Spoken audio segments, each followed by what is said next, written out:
ദൈവ തിരുനാമത്തിന് മഹത്വമുണ്ടാകട്ടെ. കർത്താവായ യേശു ക്രിസ്തുവിൻ്റെ സ്നേഹം നിറഞ്ഞ നാമത്തിൽ നിങ്ങൾക്ക് ഓരോരുത്തർക്കും ഇന്ന് ഈ ശുശ്രൂഷയിൽ പങ്കെടുക്കുന്ന നിങ്ങൾക്കെല്ലാവർക്കും എൻ്റെ എളിയ സ്നേഹവന്ദനം. അസാധ്യങ്ങളെ സാധ്യമാക്കുന്ന ദൈവം, ദൈവത്തിന് ഒരു കാര്യവും അസാധ്യമല്ല. മകനെ, പ്രിയ മകളെ, നിൻ്റെ ജീവിതത്തിൽ നീ അഭിമുഖീകരിക്കുന്ന ചില അസാധ്യമെന്ന ചില കാര്യങ്ങളില്ലേ, ആ കാര്യവും ദൈവത്തിന് സാധ്യമാണ്. മോനെ, നീ ഞെരുങ്ങിക്കഴിയുന്ന, നീ വേദനിച്ച് കഴിയുന്ന ചില പ്രശ്നങ്ങളില്ലേ, ചില വിഷയങ്ങളില്ലേ, ചില പ്രശ്നങ്ങളില്ലേ, അതും സാധ്യമാക്കി തരാൻ ദൈവത്തിന് കഴിയും. മകളെ, നിൻ്റെ ശരീരത്തിൽ രോഗത്തിൻ്റെ ചില ബാധകളായി നാളുകളായി ഞെരുങ്ങിക്കഴിയല്ലേ, അത് മാറ്റിത്തരാൻ യേശുവിന് കഴിയും. പ്രിയമോനെ, കടബാധ്യതയിൽ വലഞ്ഞ് എൻ്റെ കടം എങ്ങനെ വീടും, ഇത് ആര് വീട്ടും, എൻ്റെ ആയുസ്സിൽ ഈ കടം മുഴുവൻ വീടുമോ, അവന് അത്രമാത്രം ഉണ്ട്, പലിശയും പലിശയ്ക്ക് പലിശയും, ഇത് വീടുമോ എന്നോർത്ത് നീ നിരാശപ്പെട്ട് താടിക്ക് കൈയും കൊടുത്ത് വിദൂരതയിലേക്ക് നോക്കി നെടുവേർപ്പെട്ടുകൊണ്ടിരിക്കുകയാണോ മകനെ? യേശുക്രിസ്തുവിൻ്റെ നാമത്തിൽ ഞാൻ നിന്നെ അറിയിക്കട്ടെ, നിൻ്റെ കടബാധ്യത മാറ്റി നീ മറ്റുള്ളവർക്ക് കൊടുക്കുവാൻ തക്കവണ്ണം നിൻ്റെ കയ്യെ നിറച്ചു തരാൻ യേശുവിന് കഴിയും. അതെങ്ങനെയെന്നല്ല, എങ്ങനെയെന്ന് നാം ചിന്തിക്കേണ്ട, ദൈവത്തിന് കഴിയും. നിങ്ങൾക്ക് വിശ്വസിക്കാമോ? എത്ര അനുഭവങ്ങളുടെ പിൻബലത്തിൽ നിന്നുകൊണ്ടാണ് എളിയവനായി ഞാൻ ഈ വാക്ക് പറയുന്നത്. എന്നാൽ എന്നെപ്പോലെ എത്രയോ അനുഭവമുള്ള, എന്നേക്കാൾ കൂടുതൽ അനുഭവമുള്ള അനേകായിരങ്ങൾ നമ്മുടെ ചുറ്റുപാടുമുണ്ട്. ദൈവത്തിന് സാധ്യമാണ്. എലീശ പ്രവാചകൻ്റെ കാലത്ത് വളരെ ഇടുക്കത്തിൽ താമസിച്ചുകൊണ്ടിരുന്ന ആ താമസ സ്ഥലത്ത് ഉണ്ടായിരുന്ന പ്രവാചക ശിഷ്യന്മാർ പറഞ്ഞു, ഇടുക്കമാണ്, നമുക്കൊന്ന് വിശാലത വരുത്താം. അത് ഞങ്ങൾ അധ്വാനിച്ചു കൊള്ളാം. ഞങ്ങൾ യോർദാനോളം പോയി കുറേ മരം മുറിച്ചു കൊണ്ടുവന്ന് ഞങ്ങൾ ഇന്നത്തെ ഇതൊക്കെ ഒന്ന് എക്സ്റ്റെൻഡ് ചെയ്ത് വലുതാക്കട്ടെ. പ്രവാചകൻ പറഞ്ഞു പൊക്കോളാൻ. പക്ഷേ രാജാക്കന്മാർ 2-ാമത്തെ പുസ്തകം 6-ാം അധ്യായം 3-ാമത്തെ വാക്യം വായിക്കുമ്പോൾ അവരിൽ ഒരുത്തൻ ദയ ചെയ്ത് അടിയങ്ങളോടുകൂടെ പോരണമേ എന്ന് അപേക്ഷിച്ചതിന് പോരാമെന്ന് അവൻ പറഞ്ഞു. നാം ഒരു കാര്യത്തിന് ഇറങ്ങുമ്പോൾ ദൈവത്തോട് പറയണം, കർത്താവേ, അവിടുന്ന് എൻ്റെ കൂടെ ഒന്ന് പോരണം. എൻ്റെ യാത്രയിൽ, എൻ്റെ ഇൻ്റർവ്യൂവിന്, എൻ്റെ ഓപ്പറേഷൻ തിയേറ്ററിൽ, എൻ്റെ ഔദ്യോഗിക ജീവിതത്തിൽ, എൻ്റെ വിവാഹ ജീവിതത്തിൽ, ഞാൻ ഓരോ കാര്യങ്ങൾ ഇടപെടുമ്പോഴും കർത്താവ് എന്നോട് കൂടെ ഒന്ന് പോരണം. ഞാൻ ഡ്രൈവ് ചെയ്യുമ്പോൾ എപ്പോഴും യേശു എൻ്റെ കൂടെ ഇരിക്കണം. ഞാൻ ഓഫീസിലായിരിക്കുമ്പോൾ, ഞാൻ കുടുംബജീവിതം നയിക്കുമ്പോൾ, ഏത് അവസ്ഥയിലും ഏത് മേഖലയിലും ദൈവം കൂടെ വേണമെന്നുള്ള ഒരു നിർബന്ധം. അങ്ങനെ നിർബന്ധിച്ചാൽ ദൈവം കൂടെ പോരും. ഇവിടെ പ്രവാചകനെയാണ് ആ പ്രവാചകന്മാർ വിളിക്കുന്നത് എങ്കിലും ഒരു ദൈവ സാന്നിധ്യം അവരുടെ കൂടെ പോരണമെന്നുള്ള ആ ഒരു ഉദ്ദേശം, ദൈവിക ഗൈഡൻസ്, ദൈവം അവരുടെ കൂടെ വേണം. പ്രവാചകൻ ദൈവമൊന്നും അല്ല കേട്ടോ, പക്ഷേ അവരുടെ ആഗ്രഹം. പ്രവാചകൻ പറഞ്ഞു, ഞാൻ പോരാ. ഇതുപോലെയാണ് ദൈവവും. നാം വിളിച്ചാൽ നമ്മുടെ കൂടെ വരും യേശു. ആത്മാർത്ഥമായി വിളിച്ചാൽ നമ്മുടെ കൂടെ വരുന്നവനാണ് ജീവനുള്ള ദൈവം. അങ്ങനെ അവർ പോയി. അങ്ങനെ അവൻ അവരോടുകൂടെ പോയി. അവ യോർദാനിലെത്തി മരം മുറിച്ചു. കഠിനാധ്വാനം ചെയ്യുകയാണ്. നാം അലസമായി ജീവിതം കളയരുത്. നമുക്ക് ചെയ്യാൻ പറ്റുന്നതെല്ലാം ചെയ്യണം. ഒരുപക്ഷേ ഇന്ന് നിങ്ങളുടെ വീട്ടിൽ ജോലിക്കാരും വേലക്കാരൊക്കെ ഉണ്ടാകാം. പക്ഷെ നിങ്ങൾ പരമാവധി ചെയ്യാൻ പറ്റുന്നത് നിങ്ങൾ ചെയ്യണം. നിങ്ങൾക്കും സഹകരിക്കുക പറ്റുന്നത്. ഒരുപക്ഷെ പ്രിയ സഹോദര, നിൻ്റെ ഭാര്യയായിരിക്കും നിൻ്റെ വീട്ടിൽ എല്ലാ ജോലിയും ചെയ്യുന്നത്. ആ പാവപ്പെട്ട സ്ത്രീയെ ഒന്ന് സഹായിച്ചുകൂടെ? നല്ലതാണ്. ഞാൻ എൻ്റെ വീട്ടിൽ എൻ്റെ ഭാര്യയെയും എൻ്റെ അമ്മയെയും എൻ്റെ കുടുംബത്തിൽ പല കാര്യങ്ങൾ സഹായിക്കാറുണ്ട്. ഞാനൊരു ഭംഗിവാക്ക് പറയുകയല്ല, എനിക്കത് ഇഷ്ടമാണ്. കർത്താവിന് സ്തോത്രം.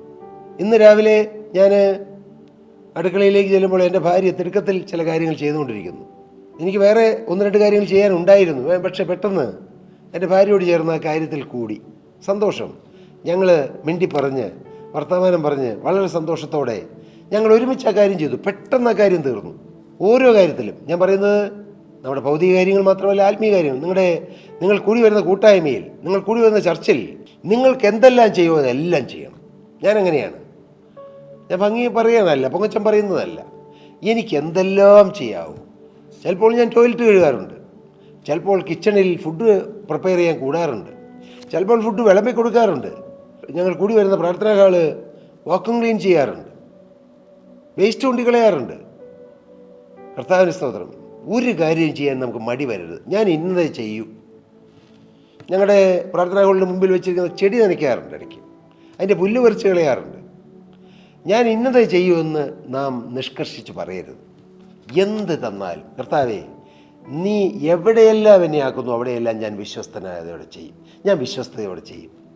മോനെ, നീ അല്പത്തിൽ വിശ്വസ്തനായാൽ ദൈവം നിന്നെ അധികത്തിന് വിചാരകനാക്കിയിരിക്കും, സംശയമില്ല. ഞാൻ സാഹചര്യവശാൽ പറഞ്ഞു എന്ന് മാത്രമേ ഉള്ളൂ. നിങ്ങൾ ഉത്സാഹമുള്ളവരാകണം. ഉത്സാഹത്തോടെ പ്രവർത്തിച്ചവരെയാണ് പലപ്പോഴും ദൈവം വിളിച്ചിട്ടുള്ളത്. നിങ്ങളൊന്ന് നോക്കിയേ, പഴയ നിയമം മുതൽ പുതിയ നിയമം മുഴുവൻ അരിച്ചു പെറുക്കി നോക്കിയാൽ ദൈവം വ്യക്തിപരമായി സംസാരിച്ചവരും വ്യക്തിപരമായി ഇടപെട്ടവരും വ്യക്തിപരമായി ദൈവത്തിൻ്റെ കോളിംഗ് ലഭിച്ചവരും ഭൗതികമായി പോലും അവർ അധ്വാനിച്ചവരായിരുന്നു, അലസരായിരുന്നില്ല. അലസരായി നിന്ന പലരെയും ദൈവം വിളിച്ചിട്ടേയില്ല. നിങ്ങൾ ശ്രദ്ധിച്ച് വായിച്ചു നോക്കിയോ? അങ്ങ് ആദിമകാലം മുതൽ, ഹാബേൽ മുതൽ, സ്തോത്രം, നോഹ മുതൽ, അബ്രഹാം മുതൽ, ഇസ്ഹാക്ക്, യാക്കോബ്, യോസെഫ്, മോശ, കർത്താവിന് സ്തോത്രം, പിന്നീട് ദാവീദ്, മുന്നോട്ട് വരുമ്പോൾ ശമൂവേൽ പ്രവാചകൻ, രൂത്ത്, സ്തോത്രം, ഹന്ന. ഉത്സാഹത്തോടെ പ്രവർത്തിച്ചവരെയാണ് ദൈവം വിളിച്ചത്. പ്രവാചകന്മാർ.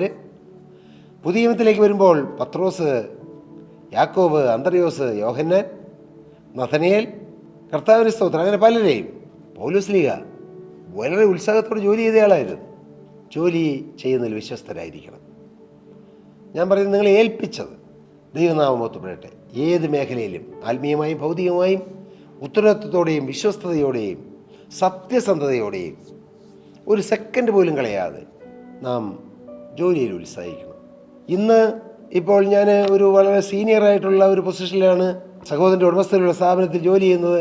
ഇന്ന് വലിയ തിരക്കില്ല എൻ്റെ പോസ്റ്റിൽ, കർത്താവിന് സ്തോത്രം. പക്ഷെ ഒരു കാലത്ത് രാപകലില്ലാതെ അധ്വാനിച്ചിട്ടുണ്ട്, രാപകലില്ലാതെ ഉറക്കമില്ലാതെ അധ്വാനിച്ചിട്ടുണ്ട്, വളരെ ഓടി നടന്ന് സമയം നോക്കാതെ അധ്വാനിച്ചിട്ടുണ്ട്, വർഷങ്ങൾ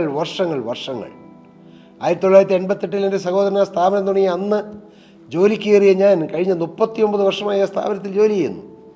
ഇന്ന് വലിയ ബേർഡനില്ല. പക്ഷേ ഒരു സമയത്ത് ഒരുപാട് ബേർഡൻ എടുത്തിട്ടുണ്ട്, ഓടി നടന്നിട്ടുണ്ട്, പറന്ന് നടന്ന പോലെ ഓടി നടന്ന്, അങ്ങനെ പറയുന്നത് പോലെ ഓടി നടന്ന് ചെയ്തിട്ടുണ്ട്.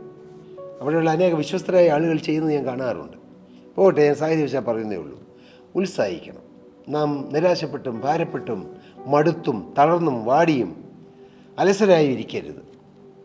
സ്തോത്രം. നമുക്ക് സ്വന്തമായി സ്ഥലമുണ്ടെങ്കിൽ എന്തെങ്കിലുമൊക്കെ കുഴിച്ചു വയ്ക്കണം.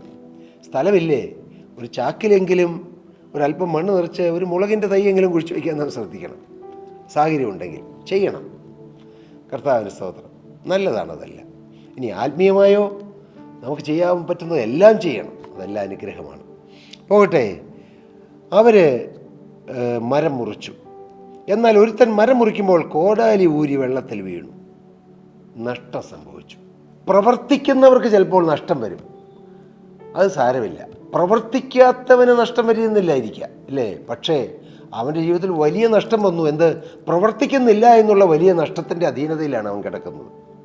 പ്രവർത്തിക്കുന്നവർക്ക് ചെറിയ ചെറിയ നഷ്ടങ്ങൾ വരാം, പ്രവർത്തിക്കുമ്പോൾ ചിലപ്പോൾ ചില വീഴ്ചകൾ വരാം, ഇല്ലേ? അത് ദൈവം പരിഹാരം തരും. പക്ഷെ പ്രവർത്തിക്കുന്നില്ല എന്നുള്ള, അലസമാണെന്നുള്ള ആ വലിയ ഒരു തെറ്റ് നമ്മുടെ ജീവിതത്തിൽ വരരുത്. സ്തോത്രം. അയ്യോ കഷ്ടം, യജമാനെ അത് വായ്പ വാങ്ങിയായിരുന്നു എന്ന് അവൻ പ്രവാചകൻ്റെ അടുക്കൽ ചെന്ന് നിലവിളിച്ചു. ദൈവസന്നിധിയിൽ നമ്മുടെ എല്ലാം തുറന്നു പറയണം. നമ്മുടെ നഷ്ടങ്ങൾ, നമ്മുടെ പരാജയങ്ങളെല്ലാം പറയണം. ഞാൻ ചോദിക്കട്ടെ, ജീവിതത്തിൽ നഷ്ടം പറ്റിയവരാരെങ്കിലും ഇന്ന് ഈ വാക്കുകൾ കേൾക്കുന്നുണ്ടോ? ഏതെല്ലാം മേഖലകളിൽ? സാമ്പത്തികമായി, ബിസിനസ്സിൽ, ഔദ്യോഗിക ജീവിതത്തിൽ, ജോലിയിൽ, ആരോഗ്യത്തിൽ, സ്തോത്രം, കുടുംബജീവിതത്തിൽ, ഓരോന്നിൽ നഷ്ടം പറ്റിയവർ, നഷ്ടം ജീവിതത്തിൽ വന്നവരാരെങ്കിലും ഉണ്ടോ? ഞാൻ നിങ്ങളോട് പറയാം, നിങ്ങൾ പറ്റിയതായ നഷ്ടം ഒന്നും മറച്ചു വയ്ക്കാതെ ദൈവത്തോട് പറയണം. ലജ്ജ കൂടാതെ പറയണം, കർത്താവേ എനിക്ക് ഇന്ന കാര്യത്തിൽ നഷ്ടം വന്നു കർത്താവേ. നല്ല സ്വഭാവത്തിൽ നഷ്ടം വന്നവരുണ്ടോ? നല്ല സ്വഭാവമായിരുന്നു, നല്ല ജീവിതമായിരുന്നു, പക്ഷേ അതിൽ നഷ്ടം വന്നവർ, അഴുക്ക് ജീവിതം നയിക്കുന്നവർ. എന്നാൽ യേശുവിനോട് നിങ്ങളുടെ നഷ്ടങ്ങളെല്ലാം തുറന്നു പറഞ്ഞാൽ നഷ്ടങ്ങളെ ദൈവം ലാഭമാക്കി തീർക്കും.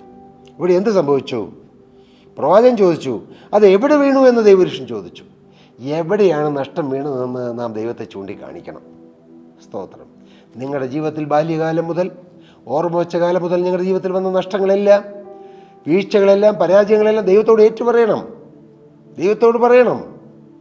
പറഞ്ഞാൽ ആ നഷ്ടങ്ങളെല്ലാം ദൈവം ലാഭമാക്കി തരും. ഓർമ്മ വെച്ച കാലം മുതൽ 19 വയസ്സ് വരെയുള്ള എല്ലാ കാര്യങ്ങളും എൻ്റെ ദൈവത്തോട് ഞാൻ തുറന്നു പറഞ്ഞിട്ടുണ്ട്, ലജ്ജ കൂടാതെ. ലജ്ജിക്കേണ്ട കാര്യങ്ങളൊക്കെ വന്നിട്ടുണ്ട്, പക്ഷെ ലജ്ജ കൂടാതെ പറഞ്ഞു. ദൈവത്തിൻ്റെ വ്രതനോടും പറഞ്ഞു. സ്തോത്രം. ഒന്നും മറച്ചു വെച്ചില്ല.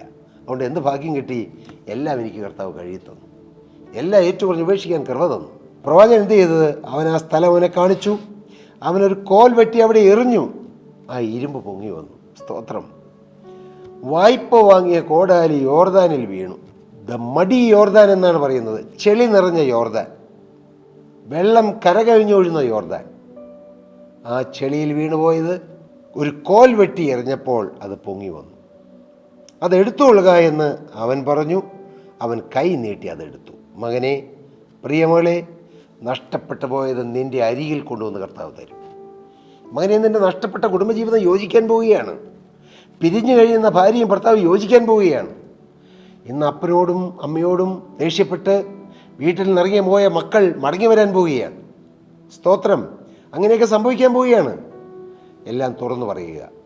മകനെ, നിനക്ക് വന്ന നഷ്ടം, നിനക്ക് ബിസിനസ്സിൽ വന്ന നഷ്ടം, സാമ്പത്തികമായി വന്ന നഷ്ടം കർത്താവ് മടക്കിത്തരും. ശുശ്രൂഷയിൽ വന്ന നഷ്ടം മടക്കിത്തരും. അതിന് മുഖാന്തരമായത് എന്താണ്? ഒരു കോൽ വെട്ടി അവിടെ എറിഞ്ഞു. ഏതാണ് ഈ കോല്? പുതിയ നിയമത്തിൽ മരം, അത് കർത്താവിൻ്റെ ക്രൂശിനെ കാണിക്കുന്നു. കർത്താവായ യേശു ക്രിസ്തുവിൻ്റെ ക്രൂശിൻ ചുവട്ടിൽ എല്ലാ പ്രശ്നത്തിനും പരിഹാരമുണ്ട്. ഒരു കോൽ വെട്ടി കർത്താവിന് അത് രണ്ടായി മുറിച്ചു, അത് ക്രൂശാക്കി. ആ യേശു ക്രിസ്തുവിനെ ക്രൂശിൽ തറച്ച അവിടെ സകല പ്രശ്നത്തിനും പരിഹാരമുണ്ട്. നിങ്ങൾ അവിടെ ഇവിടെ ഓടി നടക്കണ്ട. എവിടെ പരിഹാരം കിട്ടുമെന്നോർത്ത് നിങ്ങൾ അവിടെ ഇവിടെ എവിടെയൊക്കെ ഓടി നടന്ന് നിങ്ങളുടെ പണം ചെലവഴിക്കണ്ട. നിങ്ങൾ ഒരിടത്തേക്ക് പോകുക, യേശു ക്രിസ്തുവിൻ്റെ ക്രൂശിൻ ചുവട്ടിൽ. അവിടെ തിരുരക്തം ഇറ്റിറ്റ് വീഴുന്നുണ്ട്. അവിടെ യേശു ക്രൂശിൽ നമുക്ക് വേണ്ടി യാഗമായി കിടക്കുന്നുണ്ട്. ആ ക്രൂശിൻ ചുവട്ടിൽ നമ്മുടെ ജീവിതം സമർപ്പിച്ചാൽ, യേശു എനിക്ക് വേണ്ടി ക്രൂശിൽ മരിച്ചു, എൻ്റെ സകല പ്രശ്നത്തിന് പരിഹാരമായി. യേശു പറഞ്ഞു സകലവും നിവൃത്തിയായി എന്ന്. മകനെ, നിൻ്റെ സകല പ്രശ്നത്തിനുള്ള പരിഹാരം അവിടെ നിവൃത്തിയാകുകയായിരുന്നു. ആത്മീയമായിക്കൊള്ളട്ടെ, ഭൗതികമായിക്കൊള്ളട്ടെ, എല്ലാത്തിനും പരിഹാരം ആ ക്രൂശിൽ കർത്താവ് നിർവഹിച്ചു. ആ ക്രൂശിലേക്ക് നോക്കിക്കൊണ്ട് ക്രൂശിക്കപ്പെട്ടവനായി ക്രിസ്തുവിനെ കണ്ണിന് മുമ്പിൽ വരച്ചു കിട്ടിയവരായി നിങ്ങൾ യേശുവിൻ്റെ പാദപീഠത്തിൽ വന്നാൽ നിങ്ങളുടെ സകല പ്രശ്നത്തിന് പരിഹാരം കിട്ടും. നഷ്ടപ്പെട്ടത് മടക്കി വരും. നഷ്ടപ്പെട്ട പ്രൗഢിയും നഷ്ടപ്പെട്ട നല്ല സ്വഭാവവും നഷ്ടപ്പെട്ടതെല്ലാം ഏതെല്ലാം ഉണ്ടോ അതെല്ലാം കർത്താവ് മടക്കി തരുമെന്നുള്ള സദ്വർത്തമാനം നിങ്ങളെ അറിയിക്കട്ടെ. യേശുവിൻ്റെ പാദത്തിൽ സകലത്തിന് പരിഹാരമുണ്ടെന്ന് അറിയിച്ചുകൊണ്ടും പ്രഖ്യാപിച്ചുകൊണ്ടും ഞാൻ എൻ്റെ വാക്കുകളെ നിർത്തുന്നു. ദൈവനാമം മഹത്വപ്പെടട്ടെ. പ്രിയ സഹോദരി സഹോദരങ്ങളെ, നിങ്ങൾക്ക് പ്രാർത്ഥനാ വിഷയങ്ങളുണ്ടോ? ഏതെങ്കിലും നഷ്ടപ്പെട്ട കാര്യങ്ങൾ നിങ്ങൾക്ക് തുറന്നു പറയാനുണ്ടോ? ഞങ്ങളെ താഴെ കാണുന്ന നമ്പറിൽ കോൺടാക്റ്റ് ചെയ്താൽ ഞങ്ങൾ നിങ്ങളുമായി സമയം ചെലവഴിക്കാം. നിങ്ങളുടെ കാര്യങ്ങൾ ശ്രദ്ധയോടെ കേൾക്കാം, നിങ്ങൾക്ക് വേണ്ടി പ്രാർത്ഥിക്കാം. പക്ഷേ ഞങ്ങൾ പറയുന്നത്, പഠിപ്പിക്കുന്നത്, പീസ് മൗണ്ട് ഇൻ്റർനാഷണൽ മിനിസ്ട്രിയിൽ പഠിപ്പിക്കുന്നത് നിങ്ങൾ ഒറ്റയ്ക്കൊറ്റയ്ക്ക് യേശുവിനോട് പറയണം. യേശുവിനെ രക്ഷിതാവും കർത്താവായി സ്വീകരിച്ചതിന് ശേഷം നിങ്ങൾ യേശുവിൻ്റെ പാദത്തിലിരുന്ന് നിങ്ങളുടെ പ്രശ്നങ്ങളെല്ലാം തുറന്നു പറ. യേശു നിങ്ങളുടെ പ്രാർത്ഥന കേൾക്കും, നിങ്ങൾക്ക് പരിഹാരം തരും. ഞങ്ങൾ നിങ്ങൾക്ക് വേണ്ടി പ്രാർത്ഥിക്കാം. പക്ഷേ നിങ്ങൾ യേശുവിനെ മുറുകെ പിടിക്കുക എന്നുള്ളതും നിങ്ങളെ ഓരോരുത്തരെയും യേശുവിനെ മുറുകെ പിടിപ്പിക്കുക എന്നുള്ളതുമാണ് ഞങ്ങളുടെ ദൗത്യം. അതുകൊണ്ട് ഞങ്ങൾ പറഞ്ഞു. പക്ഷേ നിങ്ങൾ കോൺടാക്റ്റ് ചെയ്യൂ, ഞങ്ങളും നിങ്ങൾക്ക് വേണ്ടി പ്രാർത്ഥിക്കാം.